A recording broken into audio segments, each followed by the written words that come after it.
Welcome to our channel. Today we how to connect with global learning for international studies, quick tutorial step by step clearly. Visit the Global Learning for International Studies website. Locate the Sign Up or Connect button on the homepage.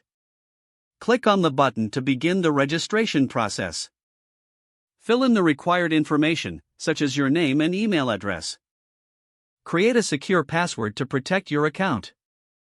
Review the terms and conditions carefully before proceeding. Click on the Submit or Register button to create your account. Check your email for a verification link from Global Learning for International Studies. Click the verification link to activate your account.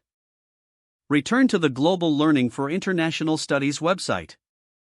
Log in using your email address and the password you created. Explore the various programs and resources available for international studies. Select a program that interests you for more detailed information. Take note of any specific requirements or deadlines for application. If you're ready to apply, follow the provided application instructions.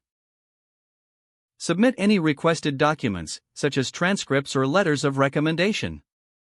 Stay updated by checking your email for any notifications regarding your application status.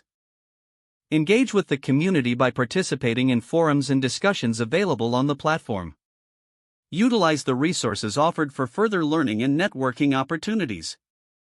Reach out to support if you encounter any issues during the process. If the page does not load, refresh the browser or try again in a private or incognito window. Make sure you are using the correct email address, then retype it carefully to avoid small typos. If your password is not accepted, use the reset option and create a new strong password you can remember.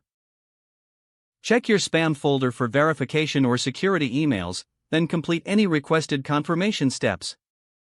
Enable two-factor authentication if available to improve account security and reduce unauthorized access risk. After signing in, review your profile details so your contact information and settings are accurate and current. If you see an error message, note it down and try again after restarting your device and internet connection. Log out when you finish, especially on shared devices, to keep your account and payment information secure. Don't forget to like this video and subscribe to our channel for more step-by-step tech guides.